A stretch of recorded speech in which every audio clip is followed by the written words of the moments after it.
to another week's edition of Northern California Journal. In last week's edition, we joined Bay Area school kids as they arrived by car to the last outpost of 1999. They were about to be transported in time to 1854 and an overnight visit to Old Sierra Town, a real working ranch, not a movie set, run by Miss Rose, Mountain Man Dan, and a whole crew of great folks straight out of an old Western movie. After arriving by car to the outskirts of the 1,200-acre preserve and ranch, Mountain Man Dan led our time travelers on a 1-mile hike, most of which was uphill to Old Sierra Town. Along the way, they encountered Snow Moon and her husband and bartered for permission to cross their lands. Then the group talked about the ancient remains of what was once a gathering place of the Maidu Nisenan Indians, authentic grinding rocks which provided the Maidu people with meal made from acorns. Then it was another hike into Sierra Town, where everyone got the proper attire to be part of 1854. Everything from pretty dresses to red long johns were part of the fun at camp. Then off to give some lunch to Miss Piggy, who had a really healthy appetite. And that's where we left off. Let's join up with our time travelers now as they get to learn about the crafts that were part of daily life moving west, like making rope, an essential item. Mountain Man Dan is going to have this group make a rope the same way that it was done over 100 years ago. So, old Jed said we're going to need a couple of 1,000-foot of rope, didn't he? Yes, sir. Right. And so I know I can't haul that much in the wagon, right? Yes, sir. All right, so I better be able to do what along the way? Got to make it.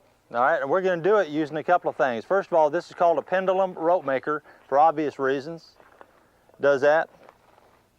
Does that. Pretty exciting, huh? That's what it does. That's its whole existence and its purpose for being. It's got a big end on it there so it don't fly off. It's got a little end for loading her up. So we'll load her up, and that's the way that goes. Now, the idea of twisting long vines or twine or long weeds, that type of thing, into what's called cordage goes back thousands and thousands of years, actually back to Aboriginal times.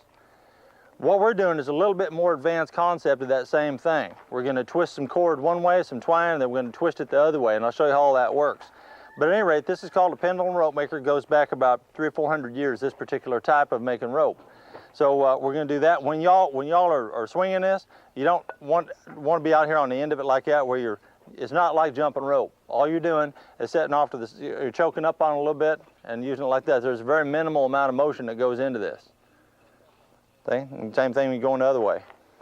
Just choke up on it and it'll work out fine. All right, so we got that. And every now and then y'all need to stretch your twine. Excuse me. And don't stretch it like this. You snap my rope maker up here at the top. Just release the handle altogether and tug it from the bottom when you stretch it. Are you with me? Yes, sir. Okay, stand by for 1 second and I'll get something else here.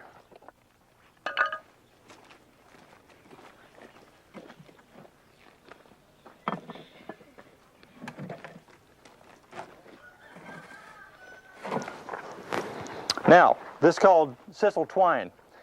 We've got this in 1850s. This is just made from a natural fiber. Does not go back several thousand years, but it goes back a few hundred years, certainly.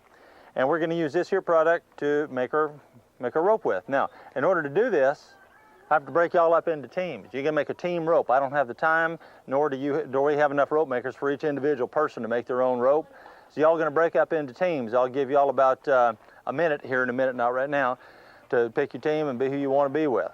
And then we'll separate out and we'll show you what the next step is. Y'all go ahead and figure out your teams. Take about a 30-second break here.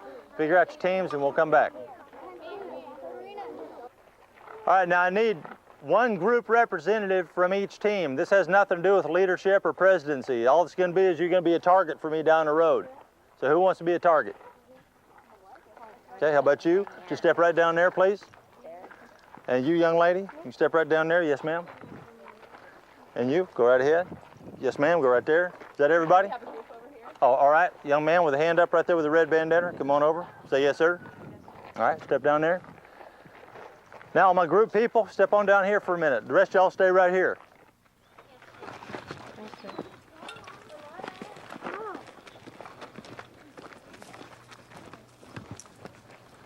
Come on down here, y'all. Y'all stand with your hands out across the road like this here. Face the crowd. Okay, you stand here, you stand there. Good, good, good, and good. Okay, y'all drop your hands. Now, your job is real easy. All we're going to do is we're going to bring these strands of twine out one at a time and lay them at your feet until we have 3 in front of each one of you. Y'all are not to touch it. You're not to roll it up. Don't do nothing like that. Just leave it at your feet. You understand? Yes, sir. All right, you can sit down if you want to because you'll be out here for a few minutes. Single file behind her. Bring your line out that way, please, toward the wagon. Bring the line out toward the wagon. There we go.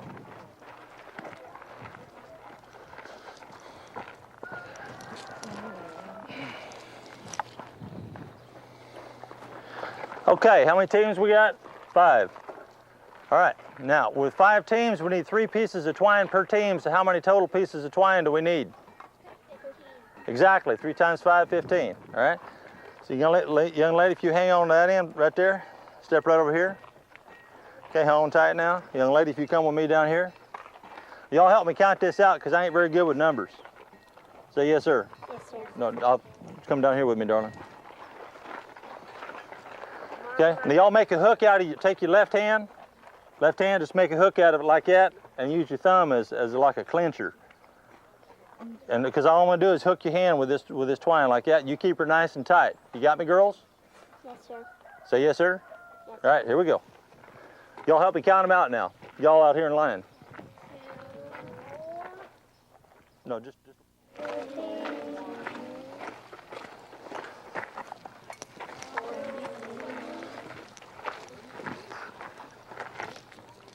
This last one? Yeah.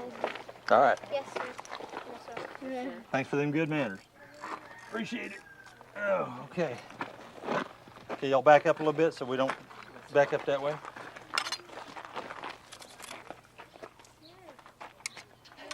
Okay, now step back up, huh?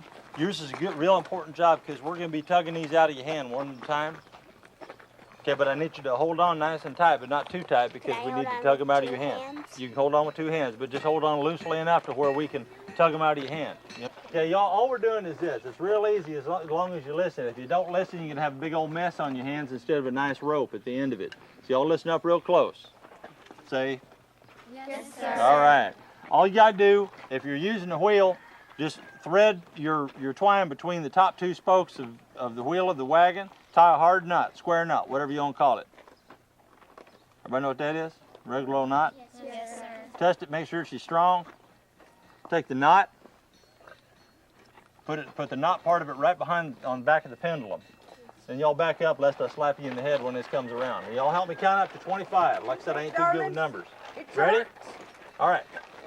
7, 8, 4, 5, 6, 7, 8, 9, 10, 11, 12, 13, 14, 15, 16, 17, 18, 19, 20, 21, 22, 23, 24, 25. All right, give her a stop, give her a stretch.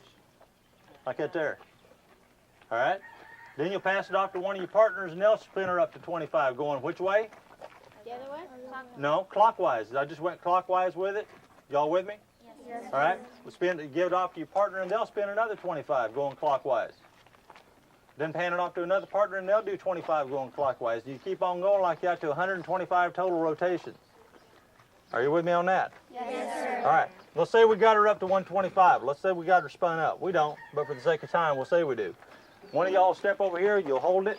And not one person should get stuck doing this job. You should pass her around a little bit so everybody gets a chance to do this. It's very important and very exciting job to stand there holding this twine like this, see? Make sure it's straight. Old kitchen hands should be good at this. Now you take your second piece of twine, you just thread it between the same 2 spokes, do the same exact thing to it. Same 2 spokes, don't go in between different spokes. Same 2 spokes, you want to keep the other end of this as together as you can. Then you spin it up to 125 going clockwise, just like you did this. And then hopefully they'll be the same length. That's the key to it. Then put up your third piece of twine, spin it up to 125 going clockwise, and then all 3 of them, hopefully they'll be around pretty close to the same length because you spun them up how many times? 125, and then you tied them all about the same part of the twine there. Otherwise, if you don't tie them in the same place, it won't come out the same length even if you do the same amount of rotations. Y'all with me on that? Yes, sir. All right, let's say we got all 3 of them spun up to 125 now. Going clockwise, they're all 3 the same length. Now they all 3 go back on the rope maker at the same time. At the same time, not separately. All three go on in them slots right there at the same time. Now you go counterclockwise to a count of 10. Give it a good strong stretch. Counterclockwise, the opposite direction now. Hand it off to your partner. They'll do counterclockwise to a count of 10. Hand it off to a partner, and so on and so forth, up to 100 rotations. Important thing is to remember to stretch it every 10th rotation between turns. Y'all with me on that? Yes, sir. Pay attention over here. All right? Now, as you do this, you start spinning her up counterclockwise. You'll see your rope start to form out here. It'll look like you sat down and braided your 10 or 20 foot of rope. You didn't, of course, but it'll look like you did because of the reverse twist that you're putting on it. In other words, you twisted it one way separate, and you twisted it the opposite way together. So it's unwinding yet binding on itself at the same time, and thus your rope is created. 8, 9, 10, 11, 12, 13, 14, 15, 16, 17, 18, 19, 20, 21, 22, 23, 24, 25, 25. Give her a stretch. There you go. Tug it from the bottom. Don't pull the handle. Let go of the handle all together and tug it from the bottom. There you go.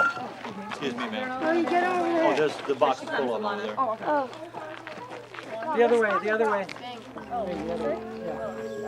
Well, it looks like our pioneers in training are going to be spending a little time spinning this twine. So while they're busy with that, let's visit the blacksmith and see him make one of the most primitive yet useful of tools, the common slot screwdriver. Prior to the 1800s, all your screwdrivers looked like that. See how wide it is? Flat and wide. But seeing how this is 1854, I make 1854 style screwdriver.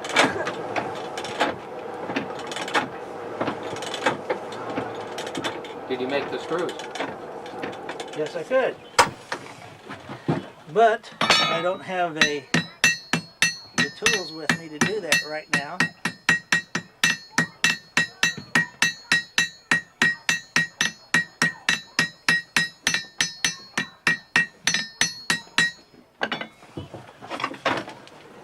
Where did you learn to, Rebecca? Oh, I learned a long time ago, and I've worked with a bunch of different blacksmiths.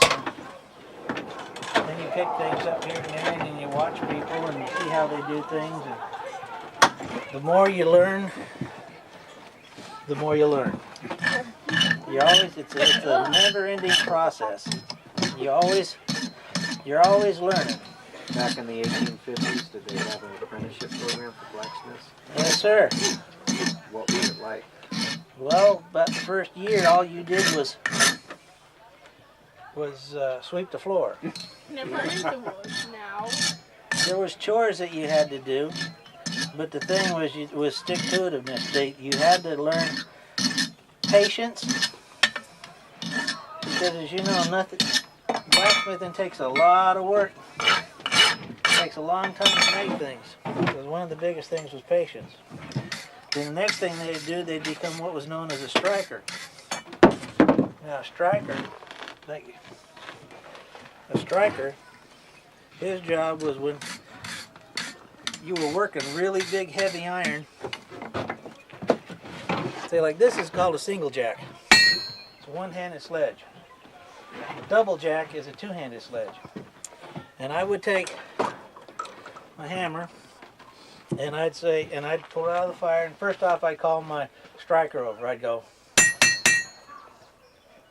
and he'd hear that and he'd come over to me. He'd pick up the double jack, I'd take the piece out of the fire, I'd lay it down, I'd hit it here, and then he'd take the double jack and just really smash it. And then I'd hit it here, and he'd really take it and hit it right there. Wherever I hit, he would hit. Smash it. And if he didn't go any further. So then the next stage, after being a good striker and learning a little bit about the work and following directions and whatnot, then his first chore would be making chain. Because chain was always needed, always had to have chains. And once he made about a mile or two of chain, he could go on to the next project. Because with the chain, all the skills that you need in a blacksmith is used in making chain. because you're drawing out the metal, you're shaping it, forming it, welding it. And what he'd do is he'd make 2 links, he'd make the 3rd link and put 2 together and set that aside. Make 2 links, make the 3rd link, put that together, and he'd make another link and put those 2 that together. So he would just do it that way. You just didn't add a link as you went along because it takes too long to make a chain that way. But that's how you did it. And then he'd move on to becoming a full-fledged blacksmith and making the other stuff. Now, what I put on here Was wax. was wax because don't have paint, okay? If you put oil on it, every time you went to use it, your hands would be full of oil. If you use lamp black to color it to keep it from rusting, your hands always get dirty. So this is what we use. We use beeswax. Now, a friend of mine who's a blacksmith over there in Coloma, they are doing some repair work on some of the chains that were made, you know, by the local blacksmith over there 150 years ago. They had to do some welding and fixing them. And they put the chain in the fire, and the beeswax just started burning. They could smell the beeswax burning. And this is a screwdriver, 1850 style screwdriver. Can we pass it around? Wait a minute. Now, what I said about saying it fits right in the palm of your hand like this. You hold that, and you'd be surprised how much torque you can get turning a screw with this thing here. They were all small. They didn't really have any big screwdrivers, but they kept these to fix their rifles. Anything that needed had a screw on it, they carried a small screwdriver like this. And that's the way a screwdriver was made in 1854. Well, let's check back in with our rope makers and see how far along they've come. 6, 7, 8, 9, 10. Give her a good stretch. Say yes, sir. Yes, sir. Last time out to shoot. 1, 2, 3, 4, 5, 6, 7, 8, 9, 10. She's done, boys. Whose turn is it? I do it last. That's good looking rope. See, look at it. See how it's braided? Looks like you braided it. All that's just come from reverse. You mean yes, sir? Yes, sir. Yep. Just comes from reverse twist. That's all it is. That's a good strong rope. Y'all boys want to play a little tug of war or something before you? Okay, sure. It's up to you. You mean yes, sir? Yes, sir. Because once we cut her up, once we cut her up, there won't be much more than a souvenir left. What happened to your thumb? I hit it with a hammer. Oh, ouch.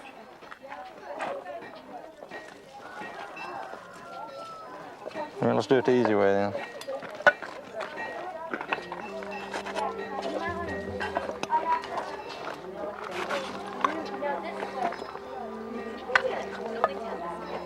Nice looking rope, boys. Now that was a lot of fun and a lesson in teamwork and cooperation. Plus, these young people have learned a new skill. Here at Old Sierra Camp, there's a lot of things to do, and most of them involve teamwork and respect. Now, Old Sierra Camp is not a movie set or just a facade. This is a real working ranch with a main house and outbuildings that represent a part of our past. We have so many interesting places here in Sierra Town. Of course, with Town Hall, that was the center of town, and then of course the Mercantile as any fledgling town as it begins in 1854. But I think this has to be my favorite. This is Grandma Thompson's Teacher's Cottage, and it's a little place that we have recently built. And when the teachers come, they have been here several times where they bring a new class each year. So we have a special place for them to be honored, and they have feather beds inside because most of them have had the opportunity year after year to sleep up in the tents with the kids on the hardwood floor. So we feel like this is a kind of a treat for them. They've organized the group and done a lot of preparation. It's just a way that we honor our teachers, and it's a very special place inside.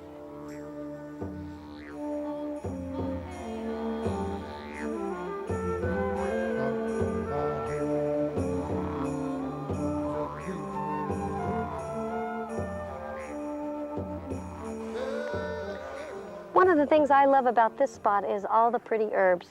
I have time here to tend my garden, and such an important part of pioneer life because this is where all of our early medicines come from. This is lavender. We have a lot of herbal teas and herbal medicinal teas set up here in this wagon wheel, or some people call it the medicine wheel too.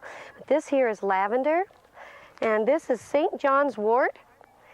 And recently I had a gopher just kind of mess up, but it's still coming along. This is some lemon catnip. That makes a wonderful tea if you just feel kind of restless. It's really good at evening, kind of like a chamomile. And this is echinacea. There's been a lot of talk about echinacea, the coneflower. And the coneflower is great for helping boost the immune system if you're getting the cold or the flu. And probably one of the parents' favorites. At nighttime, I'll make a spearmint tea, or more of a mint medley. I'll mix the spearmint and the peppermint and some of the lemon balm, and they really enjoy that. But this is growing quite well here. Then this is an Oswego tea, which we'll make from time to time too. This here is anise and chamomile that's growing up. Now, chamomile also grows all over this property wild, as does the St. John's wort, and some of the other herbs that are in the area. Then there's the peppermint here. That's growing real well, and that makes a really refreshing tea. Sometimes, now the pioneers didn't have it so often with ice, but it makes a good sun tea if you can cool it down with some ice. Very refreshing. Passion flower is another great medicinal tea. Very good as a calming. This is comfrey. Now, comfrey's old name, they used to call it bone knit, felt it helped heal bones. I don't know about that, but it is good with skin irritations and also for stopping bleeding. Now, this is comfrey. It has a sister called lamb's ear that works very much the same way. This is feverfew, which is like an antispasmodic, great for stopping headaches, relaxing your necks from the headaches and fevers. Then down here I have germander, also some valerian root, lemon balm that's got a nickname of Melissa, and some rosemary. There's all kinds of wonderful things. This over here is horehound. It's just getting growing. Great for soothing a very sore throat or a cough. This is just a pleasant garden. It's good for healing the body and also the soul because it's such a peaceful place. I really like spending time here. Well, our travelers to 1854 have had quite a time so far. Making rope, learning manners, teamwork, and a whole lot of fun was had by everybody. Now, as nighttime falls on the old Sierra town, kids might wonder, where's the light switch? Well, guess what? There is no light switch. There's no electricity of any kind here. So just as in the early days, they rely on candle power for illuminating the night. So it's important to make candles, and it's going to become an important skill to these kids. Does anyone know what kind of candle wax we're going to be using today? Yes, sir? Tallow. No, we're going to be using beeswax, but tallow is one of the waxes that they used back then. Okay? Does anyone know what getting burned with hot water feels like? Yeah? Okay, if you dip your hand in this wax, it feels like that, but you know normally how water runs off? This stuff sticks. So it's really, really hot, and it'll stick there and keep burning. Okay? I'm going to be giving each of you a wick. Alright? I'm going to have you hold it at least an inch on the top, and you're going to be dipping it in the wax and take it out and counting to 3. Alright? Then you're going to dip it into the water. Okay? There's going to be one here, one there, and one there. I'm going to show you how to dip it first. Okay? What you're going to do, everyone watching, you're going to dip it in. If you can. Take it out. Count 1, 2, 3. Hope you guys know how to count. Then dip it in the water, alright? It's going to sort of do some weird little design when you dip it in there, but you can make it any design you want, alright? You can twirl it any way you want. You can crimp it. You can do whatever you want, okay? Alright, you want to make something, you can even maybe make something like this, if you can. Okay, but it's hard. Okay, you're going to want to at least have a candle at least this big. Well, obviously, these kids are learning how important the old skills of blacksmithing and candle making and rope making were to the early pioneers of 1854. You know, it's hard to believe that the folks coming to California in wagons had to carry everything they needed along with them or make it from items they found along the way. It wasn't easy, but it was the only way to settle California. Well, this here is a wagon, very much like most of us used when we were coming across the trail. It's the actual size, and if you can imagine packing your entire household, plus all of the supplies that you needed to take with flour and sugar and gunpowder, vinegar, all these things packed right in here. It's easy to understand why we walked. The other reason we walked is because these things are a little uncomfortable, and so we would definitely walk behind the wagon that entire 2,000 miles. But this is a good sturdy wagon. We first started out with our Conestoga, which was a little bit larger and good for floating across rivers. But when we got to the mountain passes, this was much narrower, probably by about 2 feet, and fit through those mountain passes. So we traded it off. It used to be a grain wagon for a farmer. And we traded it off, took our bows from our other wagon and our wagon cover, our sheet, and we had an instant mobile home covered wagon for our trip. So we enjoyed it. One of the activities you didn't get a chance to see today was our buckskinning. And behind me is Rattlesnake Bob preparing for our buckskinning class.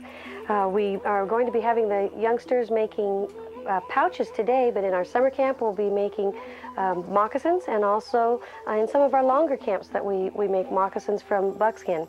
And of course, since you don't get the chance to see this on the tape today, we want you to come up to see it in person and have the chance to experience it. One of the things we hope the young ones will take out of here with them from the 1850s is some of the lifestyles that we teach, so that we can take that back to our communities and put it back into use. We don't want some of these old crafts and trades to die, like the ropes and the candles and buckskinning, but even more important than that is respect for elders and manners and things that seem to be getting lost in our fast-paced modern society. So it's our hope that when the young ones are here, they'll see what a nice place it is to live in a community where young'uns are, first of all, using their manners, and second of all, respecting their elders, and then just treating others like we'd like them to be treated, or like we'd all like to be treated. And you find out that the community works that way, and that's our hope for them, that they'll take this back into the future with them and put it back into play. And that wraps up our special two-part edition of our visit to Old Sierra Town, a place where kids and adults alike can share new experiences, make new friends, and learn new skills from the past. For these school kids, it's made their California history studies come alive in a way not possible in the classroom. Now, if you'd like more information about Old Sierra Camp, you can call Rosemary or Dan at 916-645-7238. That's 916-645-7238. If you want to write to the camp, the address is P.O. Box 717, Wheatland, California, 95692. That's P.O. Box 717, Wheatland, California, 95692. And be sure to attend the Sesquicentennial California State Fair, where you can visit the Nichols Family Camp Exhibit. For Northern California Journal, this is Raleigh Adams.